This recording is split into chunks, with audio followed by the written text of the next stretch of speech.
আসসালামু আলাইকুম।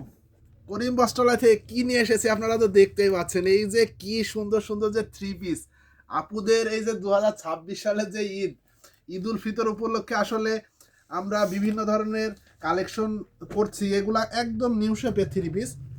মডেলটা আপনারা দেখলে বুঝতে পারবেন এগুলা হচ্ছে ঝিমিচুর কাপড়। এর আগে এসছে জর্জেটের ভিতরে, এটা হচ্ছে ঝিমিচুর কাপড়। এই যে আপনারা একদম দেখলে ক্লিয়ার বুঝতে পারবেন, ক্লোজলি দেখালে বুঝতে পারবেন। এটা হচ্ছে জামার কাপড় হচ্ছে, এটার ভিতরে হচ্ছে ওড়নাতে কিন্তু হট হট গর্জিয়াস কাজ দেওয়া। এর ভিতরে কিন্তু অনেক টাইপের পাবেন আপনারা। এটা কিন্তু সব থেকে টপ কোয়ালিটির এ কারণে বলছি, এটার হচ্ছে কাজগুলা অনেক মানে পুরুট কাজ করা আসলে যেগুলা বলে। আর এটা হচ্ছে পায়জামার কাপড়। এর হচ্ছে চারটা কালার আমাদের কাছে অ্যাভেলেবেল পাবেন, সেটিং কালার। এটা হচ্ছে তার ক্যাটালগ। এগুলা পেতে অবশ্যই যোগাযোগ করবেন করিম বস্ত্রালয় অথবা হোয়াটসঅ্যাপে নক করবেন। আল্লাহ হাফেজ।